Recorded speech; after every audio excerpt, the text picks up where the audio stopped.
Assalamualaikum warahmatullahi wabarakatuh. Halo teman-teman, perkenalkan nama saya Riri Nadia Saputri. Saya dari Program Studi Pendidikan Agama Islam IAIN Metro Lampung.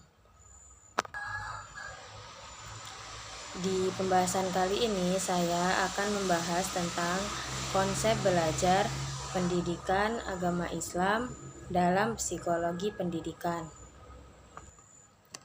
Proses belajar adalah salah satu aspek yang paling penting dalam kehidupan manusia yang sangat berpengaruh terhadap perkembangan individu dan masyarakat.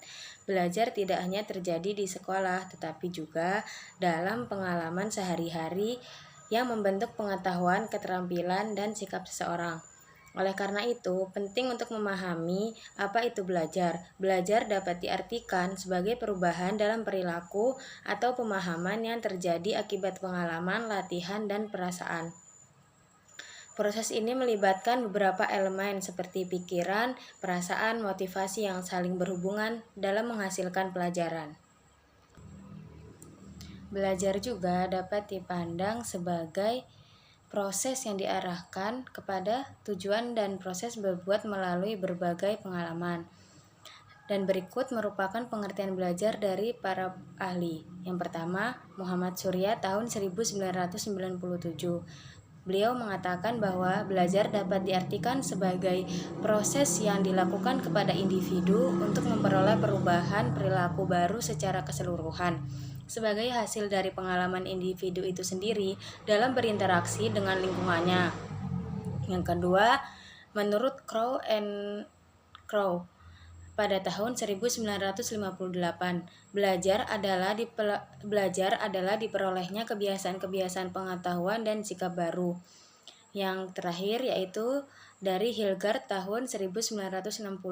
Beliau mengatakan bahwa belajar adalah proses di mana suatu perilaku muncul atau berubah karena adanya respon terhadap satu situasi. Yang kedua yaitu tujuan belajar. Tujuan belajar adalah sebuah hasil yang diharapkan dari sebuah proses belajar yang berasal dari seorang peserta didik yang telah melakukan tugas belajar. Menurut Sudirman, tujuan belajar dapat dijelaskan sebagai berikut. Yang pertama, mendapatkan pengetahuan. Tujuan belajar yang utama adalah untuk memperoleh pengetahuan. Hal ini terlihat dari kemampuan berpikir yang saling terkait. Tidak bisa mengembangkan kemampuan berpikir tanpa memiliki pengetahuan dan juga sebaliknya. Yang kedua yaitu penanaman konsep dan keterampilan. Untuk merumuskan konsep, seseorang juga perlu memiliki keterampilan. Yang selanjutnya yaitu pembentukan sikap. Tujuan belajar yang ketiga adalah membentuk sikap dalam membantu siswa untuk mengembangkan sikap mental, perilaku, dan kepribadian. Yang selanjutnya yaitu faktor-faktor yang mempengaruhi belajar. Menurut Syah, tahun 2004, faktor-faktor yang mempengaruhi belajar siswa dapat dibedakan menjadi 3 macam, yaitu 1. Faktor internal, faktor dari dalam siswa, yakni kondisi jasmani dan rohani siswa.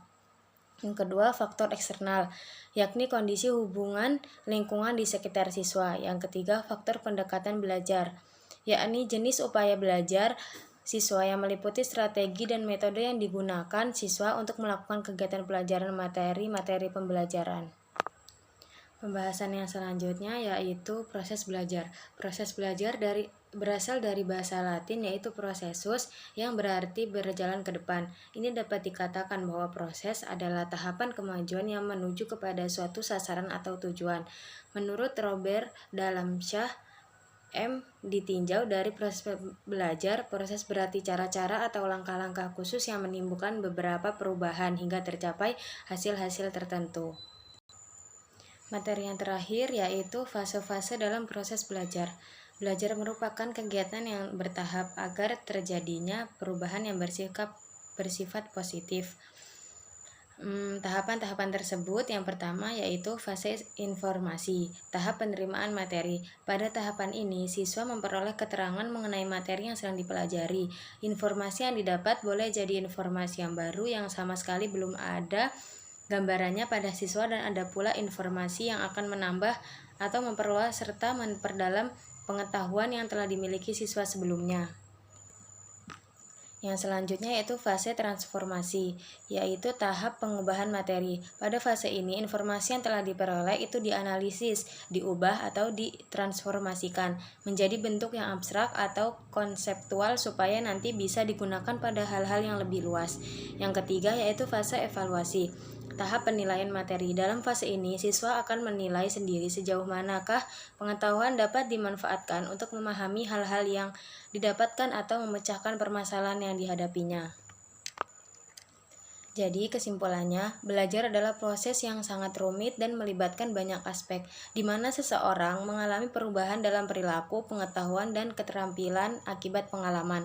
Definisi belajar mencakup berbagai hal, mulai dari memahami informasi hingga mengembangkan sikap dan nilai. Tujuan belajar juga sangat bervariasi dan mencapai prestasi akademis hingga pengembangan diri dan sosial yang semuanya membentuk individu menjadi yang lebih baik lagi.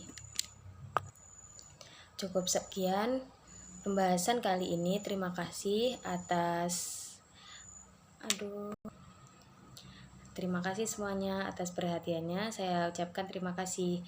Wassalamualaikum warahmatullahi wabarakatuh.